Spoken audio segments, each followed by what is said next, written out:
गीता अध्याय नंबर 6 का श्लोक नंबर 16। न अति अस्त्रनत तु योगे अस्ति न च एकांतम अनश्रनत न च अति सौपनशीलस्य जागृत न एवं च अर्जुन। अनुवाद, हे अर्जुन, ये योग अर्थात भक्ति न तो बहुत खाने वाले का और न बिल्कुल ना खाने वाले का, न एकांत स्थान पर आसन लगाकर साधना करने वाले का, तथा न बहुत शयन करने से स्वभाव वाले का और न सदा जागने वाले का ही सिद्ध होता है।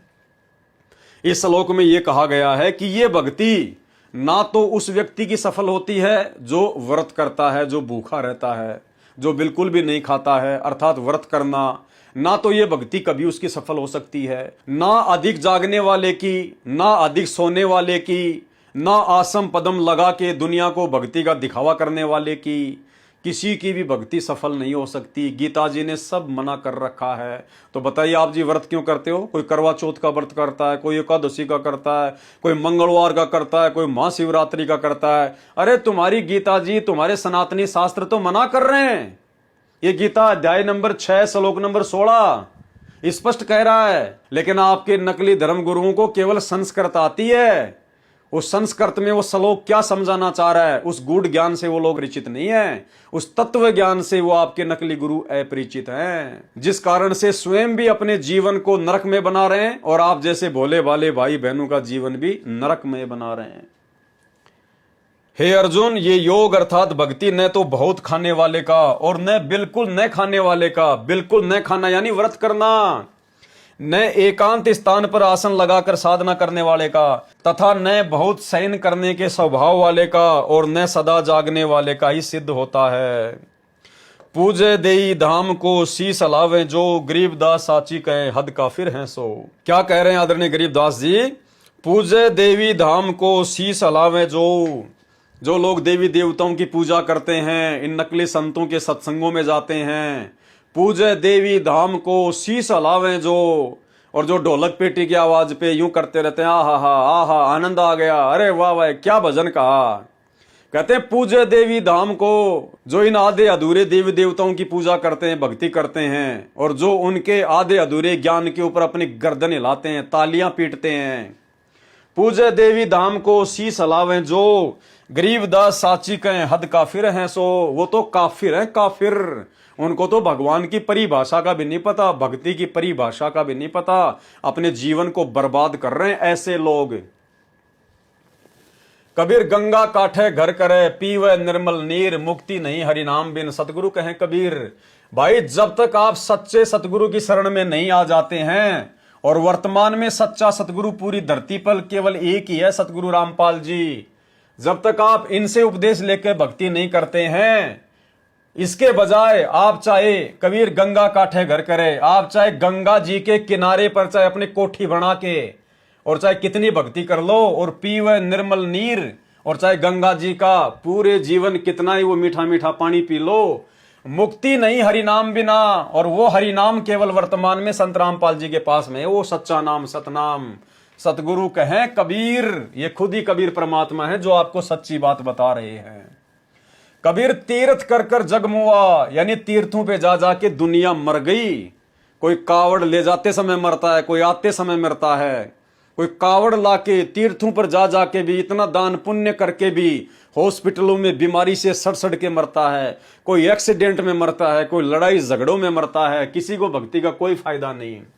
गरीब तीर्थ कर कर जगमुआ, ऊड़े पानी नहाए, राम ही नाम ना जपया, काल घसीटे जाए। उन्होंने सच्चे राम का नाम नहीं जपा, उनको तो काल घसीट के ले गया, चाहे एक्सीडेंट में, चाहे बीमारी में, चाहे जैसे भी। राम ही नाम ना जपया, काल घसीटे जाए। अब ये राम कौन है? ये राम जो शब्द है यहां, ये आपके दशरथ पुत्र श्री रामचंद्र जी का नाम नहीं है राम। ये राम नाम तो रामचंद्र जी के जन्म से पहले भी महर्षि वाल्मीकि जपा करते थे।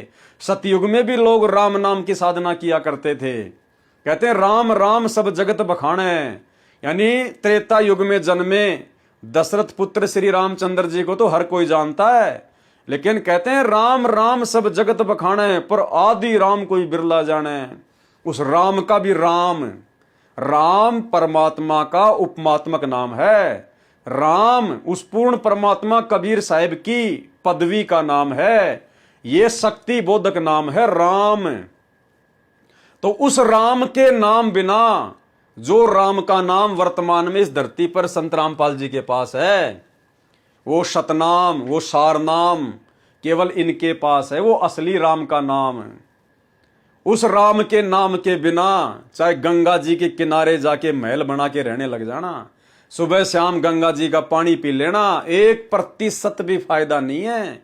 1% भी 84 लाख योनियों में जाने से नहीं बच सकते, गधे कुत्ते सुअर बनने से नहीं बच सकते, काल घसीट के लेके जाएगा।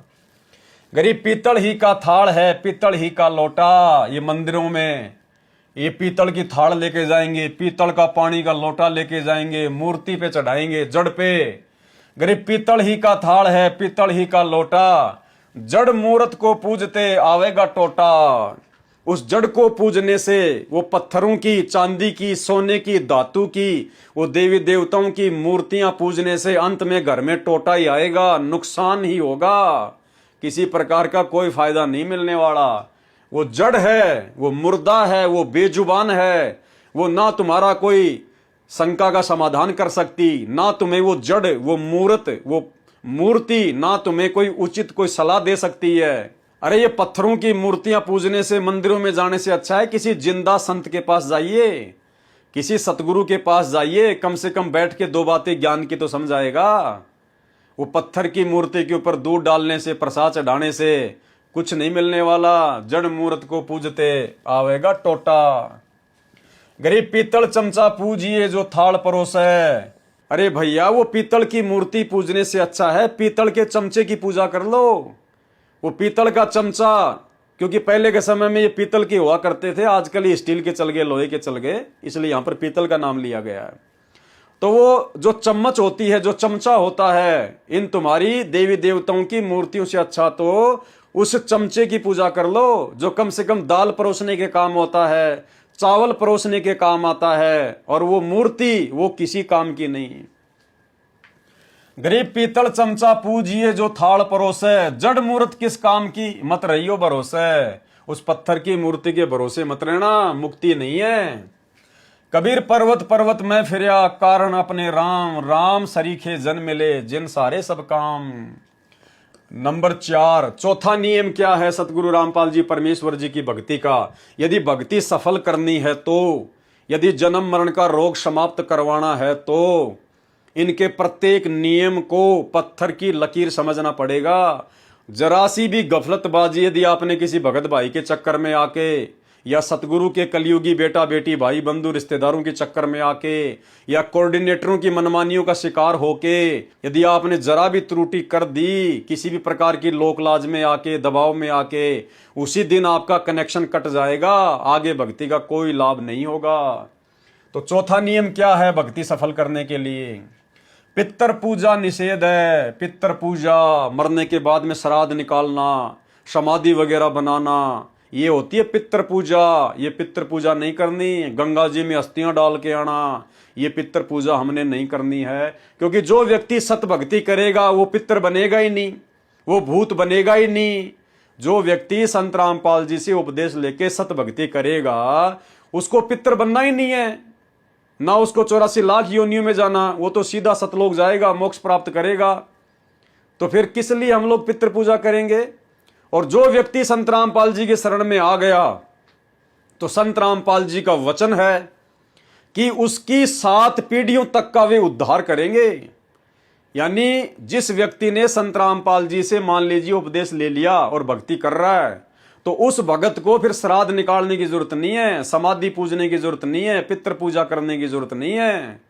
क्योंकि इनकी शरण में आते ही आपकी आगे की 101 पीढ़ियां तो पार होंगी होंगी। आपकी पिछली 7 पीढ़ियां, यानी आपके दादा, परदादा, उसका दादा, उसका दादा, आपकी पिछली 7 पीढ़ियां, जो लोग मर चुके हैं, शरीर त्याग चुके हैं, आज कोई भूत बना फिर रहा है, कोई जो है वो प्रेत बन के फिर रहा है, परमात्मा कहते हैं उनको भी तुरंत मनुष्य जन्म मिलेगा। एकमात्र आपके उपदेश लेने से आपकी पिछली 7 पीढ़ियां जो गुजर चुकी हैं जो कोई गधा बन के फिर रहा है, कोई 84 लाख योनियों में कोई जो है वो पितर बन के घूम रहा है, दुख उठा रहा है, आपके नाम दीक्षा लेते ही और जैसे ही आप मर्यादा में रह के भक्ति करना शुरू करोगे, सतगुरु रामपाल जी भगवान की भक्ति में वो पावर है, आपकी पिछली 7 पीढ़ियों को भी मनुष्य जन्म मिलेगा। मनुष्य जन्म, भाई जब हमारी पिछली 7 पीढ़ियों को भी मनुष्य जन्म मिलेगा, फिर हम श्राद्ध किसके निकालेंगे? क्योंकि जिनके हम श्राद्ध निकाला करते थे उनको तो भगवान ने मनुष्य जन्म दे दिए, तो फिर हम श्राद्ध किसके निकाल रहे हैं? हम समाधि किसकी पूज रहे हैं? हम पितृ पूजा किसकी कर रहे हैं? हम ये कपड़े किसके निकाल रहे हैं? इसलिए संत रामपाल जी अपने भक्तों से ये शास्त्र विरुद्ध जो श्राद्ध पूजा है, जो ये पितृ पूजा है, समाधि पूजना है, इसको मना करवाते हैं। हमने सहयोग भी नहीं करना बिल्कुल भी, क्योंकि ये सतगुरु का वचन हो गया, नहीं पूजना तो नहीं पूजना, चाहे कारण का पता हो या ना पता हो। अगर वचन तोड़ दिया उसी समय भक्ति से कनेक्शन कट हो जाएगा। इसलिए हमने प्रत्येक वचन को पत्थर की लकीर मानकर अपने जीवन में फॉलो करना है। नंबर 4, पितृ पूजा निषेध। किसी प्रकार की पितृ पूजा, श्राद्ध निकालना आदि कुछ नहीं करना है। भगवान श्री कृष्ण जी ने भी इन पितरों व भूतों की पूजा करने से साफ मना किया है। गीता जी के अध्याय नंबर 9 के श्लोक नंबर 25 में, यान्ति देवव्रता देवान पितृण यान्ति पितृव्रंता भूतानी यान्ति भूतेजा मध्याजिन अपि मामय। अनुवाद, देवताओं को पूजने वाले देवताओं को प्राप्त होते हैं। जो लोग पूर्ण परमात्मा की भक्ति ना करके, सच्चे गुरु की भक्ति ना करके, सच्चे गुरु वर्तमान में सतगुरु रामपाल जी हैं, इनके बताई गई साधना ही सत्य साधना है, परमात्मा की भक्ति है। इनकी भक्ति ना करके जो लोग अन्य देवी देवताओं की पूजा करते हैं, वो देवताओं के लोक में जाएंगे मरने के बाद में, और वहां क्या करेंगे? वो देवताओं के नौकर बनेंगे। अब जब तक उनके दान पुण्य की कमाई है तब तक वो देवलोक में रहेंगे, उनके नौकर बनेंगे, उनके मजदूर बनेंगे। और जैसे ही उनका भक्ति धन समाप्त होगा, जैसे आप किसी होटल में गए, आपने 5,000 रुपये जमा करवा दिए, जब तक 5,000 रुपये आपके हैं तब तक आप वो होटल में रहोगे। जैसे ही आपके 5,000 रुपये खत्म, आपको रिसेप्शनिस्ट बता देगा, भैया आपके पैसे खत्म हो गए, या तो होटल खाली करो, होटल में रहना है तो और पैसे जमा करो। तो इसी प्रकार जैसे ही आपका भक्ति धन समाप्त होगा उन लोकों में, तुरंत आपको वहां से निकाल दिया जाएगा। फिर आप जी अन्य योनियों में गधे कुत्ते सुअर नरक भोगोगे फिर, क्योंकि आपने जो अच्छे कर्म किए, जो दान पुण्य किए, उसके प्रतिफल में तो आपको देवलोक मिल गया। 1000 2000 साल या 100 साल जैसा भी आपका दान पुण्य था, आपने वहां पे उनके नौकर बनकर अपना खा लिया, खर्च कर लिया। उसके बाद बच गए आपके पाप कर्म। अब पाप कर्म तो आपने जबरदस्त कर रखे हैं, क्योंकि पुण्य तो यहां पर बनते ही नहीं है। पुण्य तो यहां पर सतगुरु की शरण में आए बिना बनते ही नहीं है, और पाप कर्म करते हैं रोजाना लाखों। फिर आपको नरक ज्यादा भोगना पड़ेगा, 84 लाख योनियों का कष्ट आपको अधिक भोगना पड़ेगा। तो जो लोग देवी देवताओं की पूजा करते हैं वो देवी देवताओं के लोक में जाएंगे, उनके नौकर बनेंगे। पितरों को पूजने वाले पितरों को प्राप्त होंगे, यानी जो लोग श्राद्ध निकालते हैं, जो पितृ पूजा करते हैं, मरने के बाद में वो भी प्रेत बनेंगे, भूत बनेंगे। भूतों को पूजने वाले भूतों को प्राप्त होंगे, वो भूत बनेंगे। और मता अनुसार पूजन करने वाले, यानी जो ब्रह्म है, जो गीता का ज्ञान दे रहा है, जो काल है, जो श्री कृष्ण जी के अंदर प्रवेश करके ज्ञान दे रहा है, वो कहते हैं कि मेरे अनुसार पूजन करने वाले, ओम नाम की साधना करने वाले भगत मुझे ही प्राप्त होते हैं। वो थोड़े दिन के लिए वो ब्रह्मलोक में चले जाएंगे ओम नाम की साधना करके। जैसे ओम नाम की कमाई दान पुण्य खत्म होंगे, फिर उनको 84 में डाल दिया जाएगा, गधे कुत्ते सुअर बना दिया जाएगा। ये है गीता जी की सर्वश्रेष्ठ साधना। बंदी छोड़ गरीबदास जी महाराज और कबीर साहिब जी महाराज भी कहते हैं, गरीब भूत रमे सो भूत है, जो भूतों की पूजा करते हैं वो भूत बनेंगे। देव रमे सो देव, जो देवी देवताओं की पूजा करेंगे वो उनके लोक में देवी देवता बन जाएंगे, नौकर बन जाएंगे। राम रमे सो राम है, और जो पूर्ण सतगुरु की भक्ति करता है वही असली राम को प्राप्त होता है। सुनो सकल सुरभेव, आपको सारा ज्ञान बता दिया जा रहा है। इसलिए उस पूर्ण परमात्मा कबीर परमेश्वर की भक्ति करो, जिससे पूर्ण मुक्ति होवे। वह परमात्मा पूर्ण ब्रह्म सत्य पुरुष कबीर है। इसी का प्रमाण गीता जी के अध्याय नंबर 18 के श्लोक नंबर 46 में है। अनुवाद, जिस परमेश्वर से संपूर्ण प्राणियों की उत्पत्ति हुई है और जिससे ये समस्त जगत व्याप्त है, उस परमेश्वर की अपने स्वाभाविक कर्मों द्वारा पूजा करके मनुष्य परम सिद्धि को प्राप्त हो जाता है। गीता अध्याय नंबर 18 श्लोक नंबर 62। तमेव शरणम गच्छ सर्व भावेन भारत तत्प्रसादात् शांति स्थानम प्राप्स्यसि शाश्वतम। कबीर इस संसार को समझाऊं कै बार, पूंछ पकड़े जो भेड़ की उतरा चावे पार। कि ये संसार जो नकली साधु संतों के ऊपर आश्रित होकर शास्त्र विरुद्ध साधना को पकड़ के बैठा है, कहते इनको कैसे समझाऊं, कितनी बार समझाऊं। ये तो सागर को, समुद्र को, दरिया को और भेड़ की पूंछ पकड़ के पार होना चाहते हैं। भेड़ की पूंछ पकड़ के कभी भी समुद्र पार नहीं किया जा सकता। उसके लिए तो नौका चाहिए, जबरदस्त मोटर वाली, और वो जबरदस्त मोटर वाली नौका, नाव केवल सतगुरु की भक्ति है। नंबर 5, नियम नंबर 5, गुरु आज्ञा का पालन। गुरुदेव जी की आज्ञा के बिना घर में किसी भी प्रकार का धार्मिक अनुष्ठान नहीं करवाना है। जैसे बंदी छोड़ अपनी वाणी में कहते हैं, गुरु बिन यज्ञ हवन जो करही, मिथ्या होए कबू न फल ही। कबीर गुरु बिन माला फेरते, गुरु बिन देते दान, गुरु बिन दोनों निष्फल है चाहे पूछो वेद पुराण।